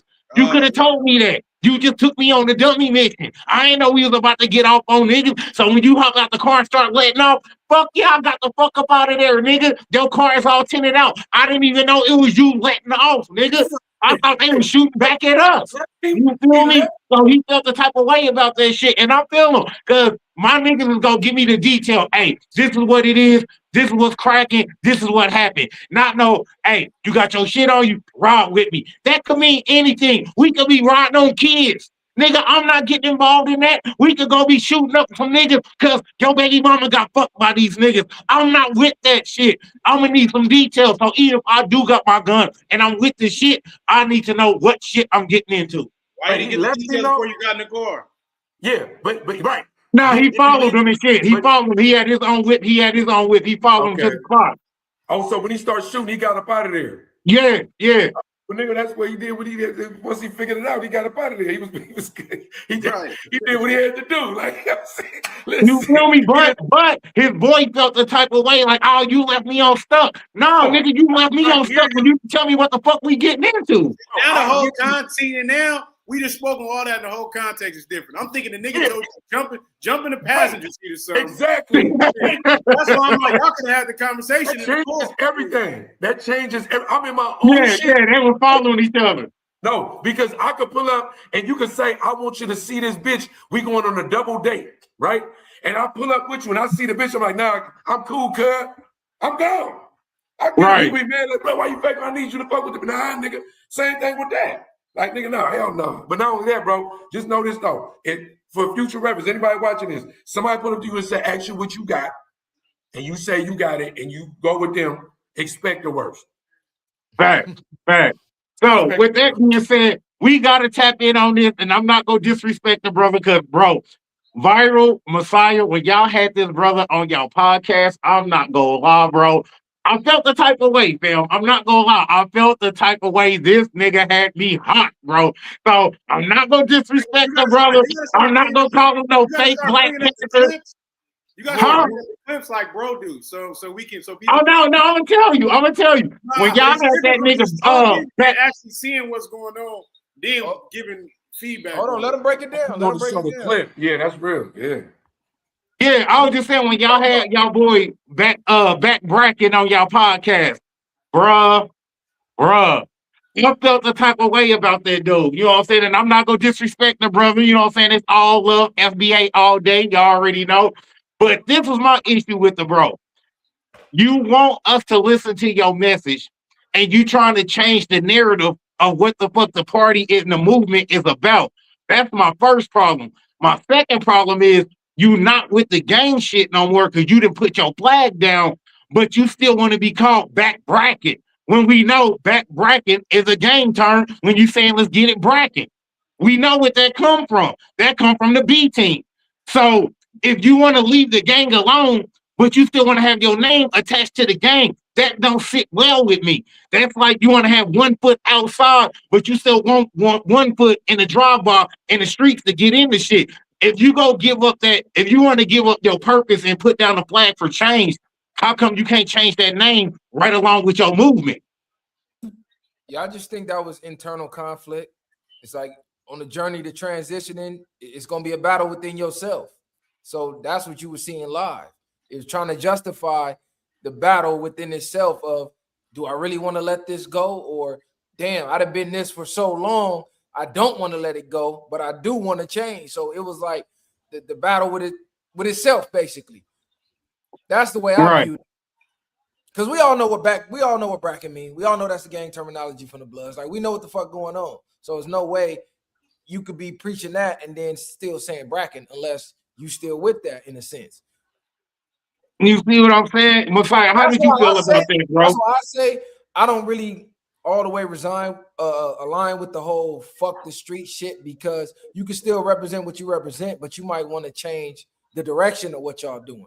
You still might want to be bracket, but you just don't want to be crashing out for no reason. You might want to be bracking on some positive shit now, but I'm still bracking. So I think he went wrong with the saying, I want to destroy everything that come from that.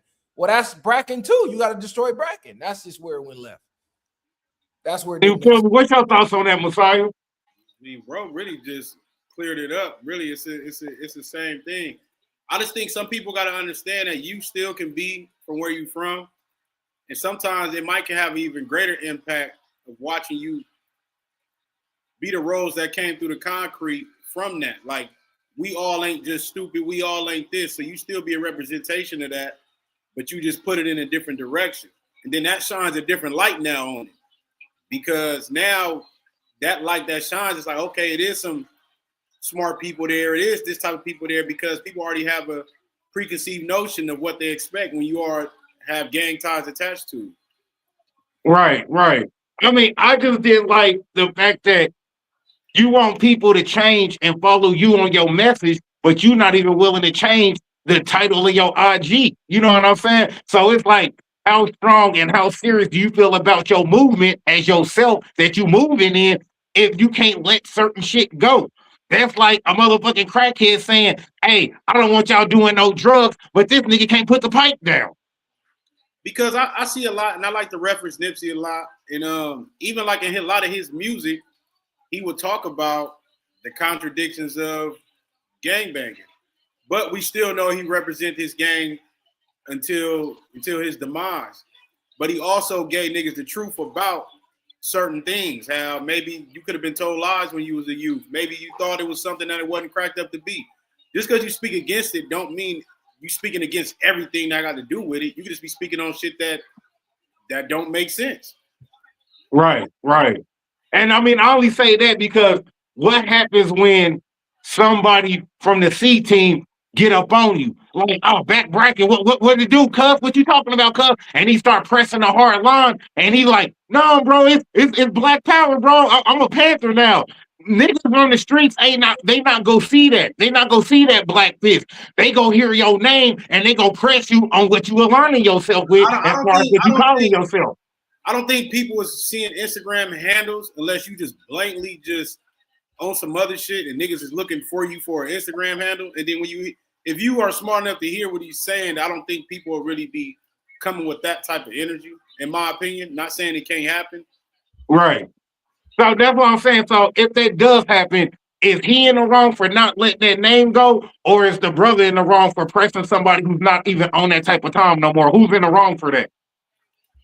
I can't tell nobody what they right or wrong about for what they feel they right about. So I don't really even go that deep into that, honestly. Like everything we said on the podcast, that was how I felt.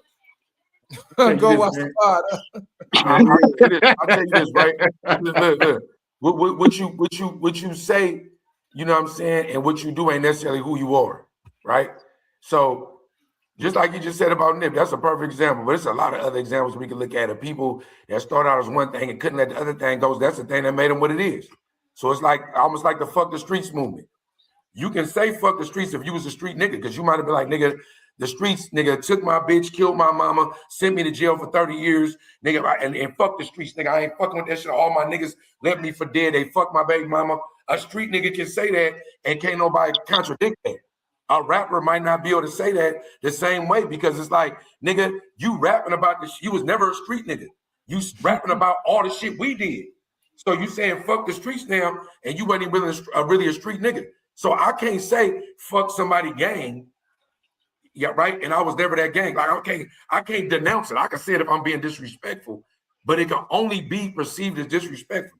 Certain words and shit, motherfuckers know, bro. Real gang members and shit be knowing. Like just hearing what y'all just talking about right now. Real gang, if he get pressed, it's because somebody want to press him, right? If he willing to live in that world where he halfway in, halfway out, look how Nip died. Look how they say Nip died, right? That nigga got some of the best quotables on earth.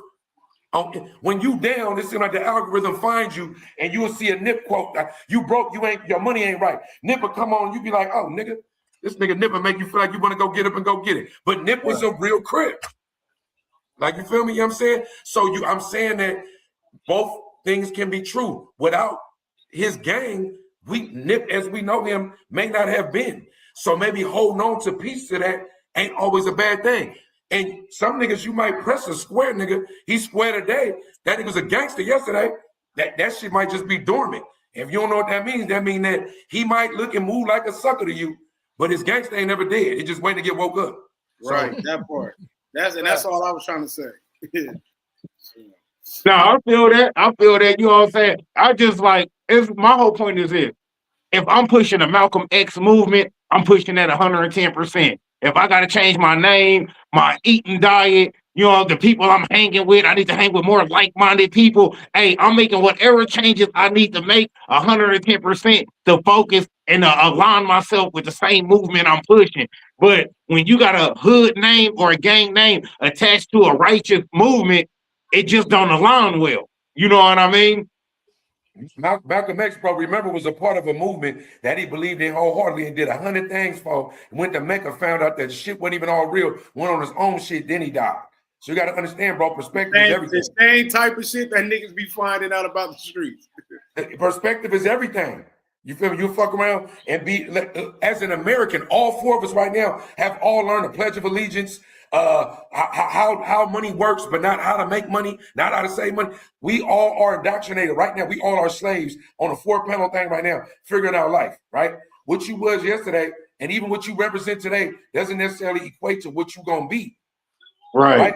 You might walk, both of y'all are Crips, right? Y'all might say cuz every day, right?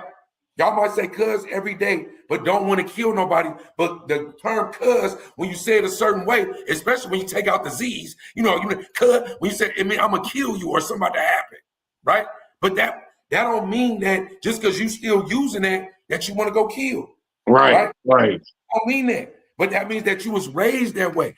We do my thing is, Rick, sometimes you can't vilify a person for something you won't let go, when as an American citizen right now, it's things that you know you shouldn't be a part of right now, knowing the secrets that we know about life, and every day you represent them. It's almost like when somebody say, I'm a racist, I hate niggers. But if you look how many inventions we made, you use a hell of them. Right. You have to let go of so many things that truly hate niggers. Right, bro, and Viiral just said that, bro. He just said that on the podcast, literally, bro. Like, all of you Hispanics, if y'all got so much hate for us, stop using all the products and inventions that's making y'all life easier. I didn't know that. That's the algorithm, though. I didn't know that. Bro, dead ass. He literally just said that word from word, bro. Great minds think alike. That's why we all together. I tell niggas, don't. If you gonna be on that, we always say that. Don't pick and choose. Don't go listen to no more Tupac. Don't fuck with nothing that got to do with us. If you feel that way, because if that's the case, you got to look at it in reality. You don't feel the way you say you do, and then I've been around Southsiders in prison where them niggas that try to feed me on the low or certain shit where you like, hey, don't say nothing, fool, or asking me for shit. You know what I'm saying? And up you on when somebody to pop. Hey, I ain't gonna lie, but you know it's about to be one of your homies. They'll let you know. Because look, I'm from the Dubs. Northeast, we share the same parts of our shit, share the same hood. They just like us though.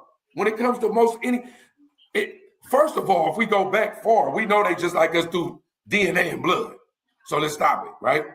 We know that when it comes to women, rap, when it comes to everything, the look, the aesthetics, and all that shit, and even right now in this day and age, everybody say nigga.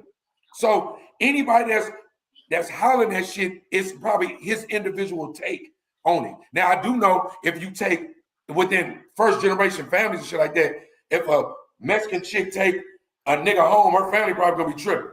Right. But from a strictly hood, like soil, it's almost the same shit. Now, in LA, I do understand that. I don't know how it is right now, bro. You can probably buzz me in on, but I know the essay to nigga ratio, like when it came to like togetherness on the streets, it wasn't always like that. But you could always find a few here and there that fuck with it though. Nah, you still haven't fucked with your people. And this is what people got to understand too. Like you was talking about earlier, like the influence of like being around more people. Like a lot of people are different one-on-one than they are with a crowd of people. Right. So some of these niggas' energy is going to adjust to what they think the overall crowd wants them to be. Versus by themselves, they probably don't even really feel that way. You know what I'm saying? So right. you gonna go with your group. And even look, I'm an older nigga. And me and you might argue one-on-one. I might be like, bro, nigga, whatever, I don't give a fuck. But we argue in front of the crowd, I might want to punch you. And right. Exactly. Yeah. I got to now. I got to. Yeah. just because, nigga, wait, this nigga think I'm a bitch. I didn't think that when it was just me and you. You feel me? We just was having a disagreement. So my point is, the pressure never stops. You feel me? But you hope that you step into a arena and like, he probably don't know it, but I'll fuck him up. Right. He might not even believe it, but I'll fuck that nigga up. Like, you feel me? Right. You know what I'm saying? And it's on you to get that in yourself and walk away. It's just that in this game now, sometimes you just can't walk away from shit like that because you never know how this shit gonna go. Nah, you got it. At this point, you in a constant battle with showing improvement, especially in a constant, bro. Constant. Young nigga the OG. Right, that's why I just try to maneuver. Let me slide. If it look where it's gonna be, what time, what city? Nah, I'm good. Man, you know what? I'm glad you said that, Messiah. Let me ask y'all this. You know what I'm saying? This go for you, Viiral, and this, you know what I'm saying, the whole panel question. Do y'all feel like, as far as Black folks trying to upgrade themselves and become a better version of ourselves, do you feel like our own people make it harder for us to elevate, or do other races make it harder for us to elevate? Or is it our own people that make it harder for us to elevate? I think that all depends, because people that's living regular lives, they don't have a problem becoming somebody new. They can wake up tomorrow and be whoever they want to be. Now, niggas that you're hold to a certain standard, you come from a certain tribe, you damn near looked at as if you leaving that alone or you leaving that behind. So niggas that still full-time doing that expect you to be doing the same thing, nigga. So to answer your question, it could be just depends on your circle. Depends on who you are. It depends on the real type of people you got around you, because real people gonna want to see you doing better however you see fit. Right. So I think as in general in the space of this media shit, we are our own worst enemy. But as on a human perspective, you could be your own worst enemy, because when you get to a level of elevating, a lot of things start to just fade out of your life. Right. And you might get friends to and all that shit. Right. Yeah. Right. So where you don't even got to do nothing, other people gonna do it for you, because they're not even gonna be able to be on the same time as you.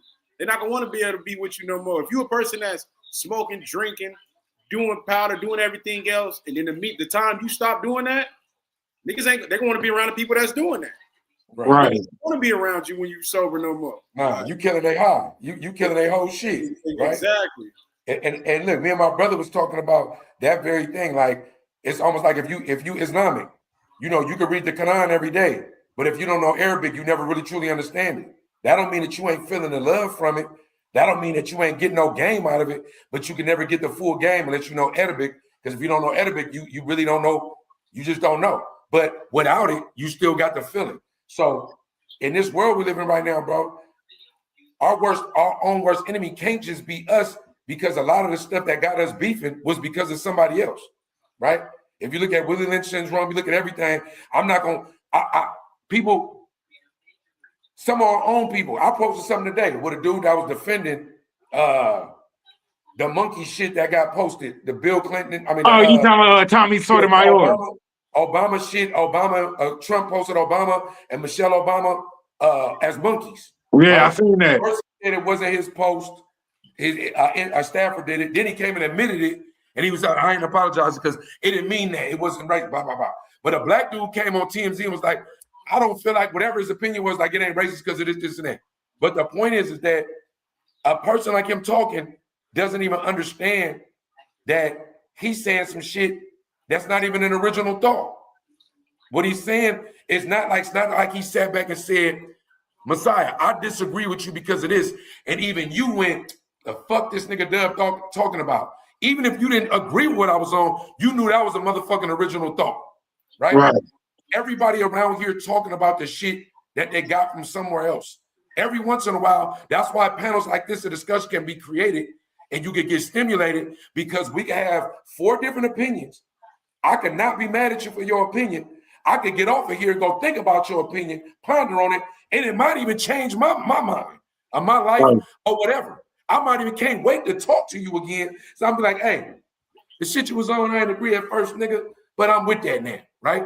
So if we've been indoctrinated since birth, generation to generation, birth after birth, to be a certain way, we not indoctrinating ourselves.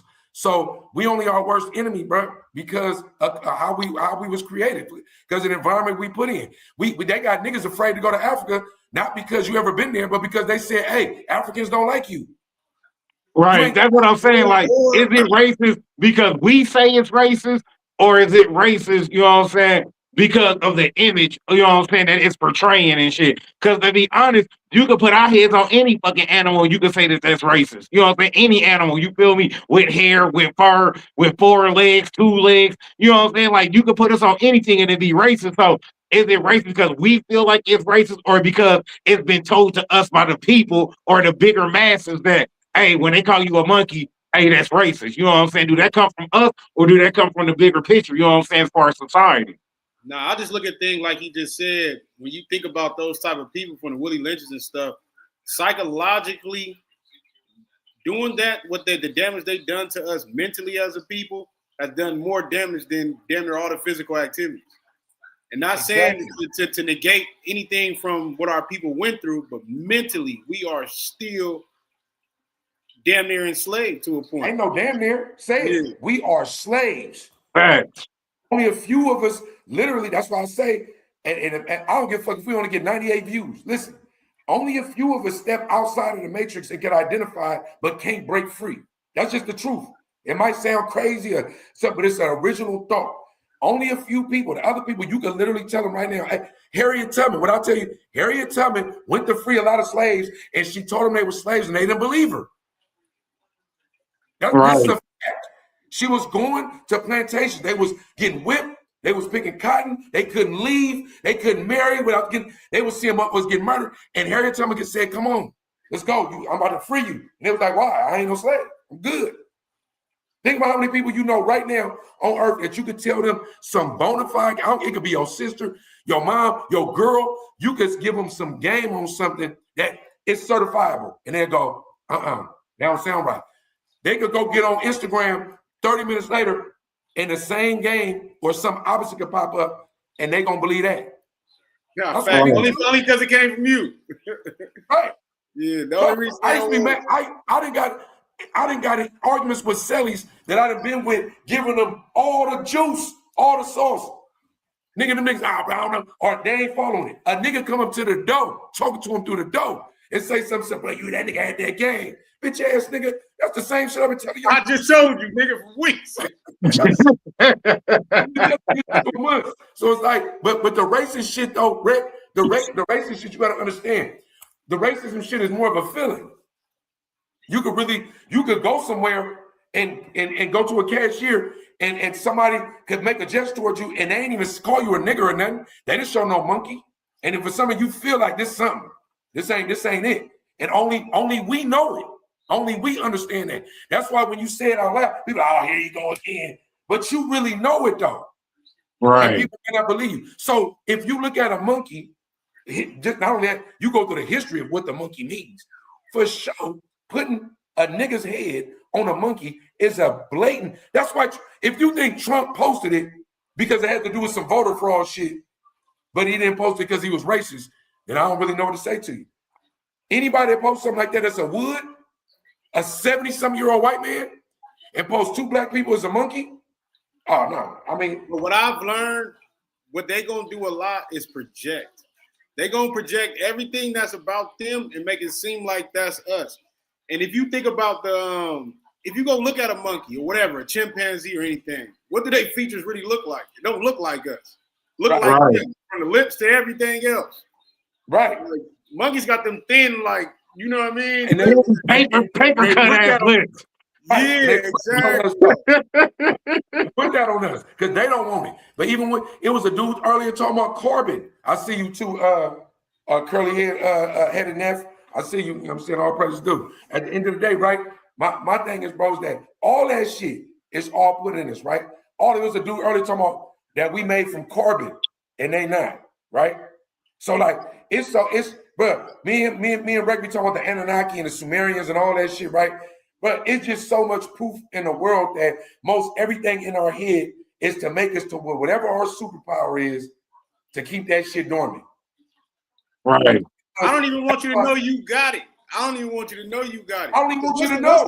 What's the other stuff in their DNA? Was it the Neanderthal shit? Yeah. Right. Animals they got in them? Cro-Magnon, all whatever. Look, it's like, bro, it's like I'm telling you, you can see the superhero shit happening. What that's all. I was just talking to a colleague about this. Take us away from the sports right now. We don't got no ownership of none of that shit, right? Just even just for black people, just minority ownership. The major three sports, how many black owners are there, right? Right. How many opportunities do we get to be majority owners? Blah blah blah. But take us away from the sport. We were just talking about Colin Kaepernick the other day, right? A nigga that just did what he practiced free speech and this and that. Trump came and made a statement about a motherfucker like that should be thrown out the game. Like, you feel me? All that shit is slave mentality, but that's because when you constantly subdued, it's just like on a plantation, bro, where somebody will tell you right now, nigga, Madison would have never had me, nigga. Nigga, I would have been, what you mean I would have been, what you mean that nigga, I would have been one of them niggas. How can you say that when, put yourself in that time where you just seen your brother get skinned alive? They just took your wife and your kid from you and separate them. You see another nigga, they strung him up and stuck some shit in his ass and cut his dick off. First, you got to step into the world and go like, if I seen that, would I be a rider or would I be a slave? Right. Because you don't know. You really don't know, right? Just like right now, everybody on this panel cannot truly be a rat. Right now, 100% unequivocally, you know and believe you done went shot some niggas. This gang ain't right. But if they took you to Guantanamo Bay, waterboard you, put some pins in your motherfucking shit, stuck a curling iron on your dick, would you be a rat? You don't know. The odds is pretty high, though, that you would give up all the information because before anything, you're a human being, right? So if every day they pouring shit in your head, making your heart feel some shit, they telling you because cuz is darker skin than me and other brothers lighter skin, I got good skin, he got bad skin. He got good hair. We all stay in the hood in the slums, but because he stay in this part of LA County and Bruce in this part, nigga, I'm more superior to him. I stay in West Oakland, dude stay in East. Bro, all that shit is programming. Like, literally. So if you program, literally, if right now I could put my right hand over my heart and say, I pledge allegiance to the flag of the United States of America and to the, nigga, I ain't said that shit in the form where they taught me to say it since elementary school. And the nigga still know it. But I still know it. Right. I still know it. So that means that really, and I know I'll be trying not to go so deep sometimes, but really anything we doing other than going, hey, bro, you hungry? I'm going to feed you. If I can't give you no food, I'm going to give you this and all of this because that's what we got. Other than that, bro, niggas ain't nothing we doing real shit. Right. You got to survive. I get it. You got to get that paper because that's what the status quo is. But maybe you should learn about money. Maybe you should learn about why in school they didn't teach you what credit was. They taught you 4 quarters equal $1. They didn't tell you what to do with the dollar. Once we able to get our viewership to go, somebody mama to put their son in the chat, somebody dad to put their daughter in the chat, and we go, hey, this is what this is, financial literacy. This is what this is, this on that part. Yeah, we're going to talk about the gang shit. We talk about the gang shit. We also going to talk about, nigga, the reason why the gang shit tricked you. Bro just said it. That, nigga, you could be a gang member and one day realize that, damn, I was a slave to that too. Right. I was a slave to that too. I love my niggas still, but so ain't no way, bro, that we walking the earth right now, nigga, and not realizing, bro, that we all slaves to all this shit. And if we against each other, it's only because of programming. That's what it's for. That's what it's for. Right. And like, you know what I'm saying, Messiah, you know, those that know of Messiah, you feel me? You know what I'm saying? Like he know newbie, you know what I'm saying? The nigga's a seasoned vet out here. You feel me? For those that know Messiah in his background, you know what I'm saying? I just want to know from you, Messiah, what, you know what I'm saying, what epiphany happened in your life when you was like, hey, it's time for me to wake up? You know what I'm saying? What got you, you know what I'm saying, woke and enlightened as far as, you know what I'm saying, the person you is, your mindset and all of that? When did you have your epiphany moment? I don't think I ever really necessarily had an epiphany moment. I low-key like to think I was like born looking at the world a little different, because there was always some things as a kid that we used to deal with or see or I used to speak on, but I couldn't pinpoint, or I even couldn't put in words for people to understand, like how I just knew certain things. And I always use the same examples, like when you start recognizing the patterns of, when they use the, we talked about this before, like when they say speaking of the devil, like it's not a coincidence that you could just think of somebody and then they pop up or they call you with certain shit. Yeah. Then you start Right. realizing That happened a lot. Yeah. Power of the mind. you start getting to deeper those things. And then even just doing certain things in your life, like mentally putting your mind on something, but you don't stay in that state of mind is what I'm saying. So Macy has been like a in and out. But even me doing when I'm living foul or certain things, I always mapped out shit, looked at shit differently. And I think the biggest thing that got me, like I tell you all the time, I started that made it more clear is when I started reading more and I got into I think I told you that book with David Icke, The Truth Will Set You Free. I had learned about The Secret, and my biggest what started really going down that path, it was James Allen as a man thinketh. Then that started like I always like been interested in learning shit, because the nigga just wasn't an average dumb nigga. But Right. once I got into that bag, I just like, especially then you sitting down in prison, that make you reflect. If you are trying to really rehabilitate, you got to rehabilitate yourself. So you gonna have to, it's just school. It's school without the bitches. If you do it right, if you do it right, it's a campus without the bitches. And you got to dig. And a lot of people don't never have time to sit down and deal with themselves. Most people run from themselves. That's why you see people high 24/7. That's why I see people off drugs, or you don't have that time frame to sit there and really manage why you are the way you are and try to know why you are the way you are. So I think once you dive deep into those things, then you start to see shit a little different. And a lot of pain to wake you up. If you experience a lot of pain in your life, that'll wake your game up. For some people. No, that's facts. That's facts. So let me ask you this, Messiah, because I asked Dub the same thing. You know what I'm saying? What's the difference between brothers like you and Dub who done made a mistake? Y'all, you know what I'm saying, paid y'all debt to society, got out, became a better person, evolved, woke up, became a better version of yourself, compared to the brothers that still stuck with the institutionalized mentality to where they come out, end up making the same mistake and go right back in. What's the difference? What's the major difference between the two? And how do we keep the other brothers, you know what I'm saying, from going back in to keep them out, you know what I'm saying, and wake them up? You can't keep nobody from going in or out. They only can do that themselves. And it all comes down to the mindset. At least in my opinion, it's the mindset. A lot of us deal with, it's a thing called cause and effect. A lot of us deal with effects, and then you deal with more effects. They never go to the cause of why things happen. It's like, and taking accountability, you got to be 100% with yourself on that, because I've been told on, I've been a lot of things, but the baseline of it, if I wasn't doing what I was doing, I would never been in the position I was in. Even though I can blame everybody else and say, well, I only got caught because of this. I only got caught because of that. And you got caught because you was out here moving crazy.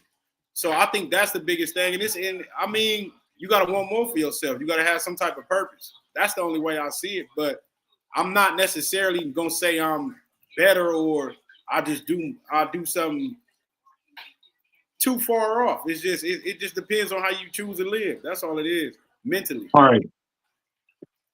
No, I feel that. You know what I'm saying? And you, Doug? Oh, I just feel like almost what he said, two things. What time did the Super Bowl start? Yeah. It don't matter. My team go win. Shit, y'all ain't got to worry about it. Ain't nobody gonna win but the Seahawks. We ain't finna be on here for 3 hours with the Super Bowl on. Yeah, but what time did it start? Because I gotta go find the Super Bowl. I gotta slide. But look, right? But I'll tell you this, look, the power of choice is underrated, right? The power of choice, right? That learning that whatever you choose, however it ends up for you, who gives a fuck? So if you choose something, somebody beat your ass, or you choose something, you go to jail, or you choose something, you end up being just a regular dude. Having the power of choice is the most significant thing, the most significant power, and the largest amount of currency you could ever have, especially if you have a great power of discernment, right? And when it comes to your choices, that's the best thing you can have, because even if you make the wrong choice, you can still go like, fuck it, man. That's what I said I was going to do. That's what I said. Like, you feel me? I'm saying it's almost like playing sports. You thought you was gonna hit that A-hole, you should have hit the B-hole. You didn't, but you get to pick the ball up and get your help. They can run another play for you. At the end of the day, it's what it is, bro. And when you in something where you feel like you ain't making no choices, right? Whether you in a gang, whether you in prison and the police tell you what to do every day, whether your bitch winning your life, whether whatever the fuck it is that's going on, and you wake up one day as a man, especially, and you like, damn, nigga, I really ain't made no choice for myself. That's just what make niggas go crazy. That's why you make your motherfucking choices. You live with the motherfuckers, man, and whatever consequence happens, you already know what it is. No, I feel that, man. You already know. You feel me? I know everybody got things to do. So before we jump out of here, man, Viiral, he MIA. He the only nigga that's gonna get on the show, then go MIA on the show. Like, nigga, you feel me? I'm gonna kick him in his fucking ankle when I see this nigga. You feel me? But hey, before we jump out the building, man, Messiah, go ahead and shout yourself out, man. Let them know where they can find y'all. You know, I already know, but go ahead, man. Season the people. Man, y'all go tap in, man. Viiral Way Podcast, man. IG LBC Messiah, man. Viiral Way or no way. You already know. Just like that.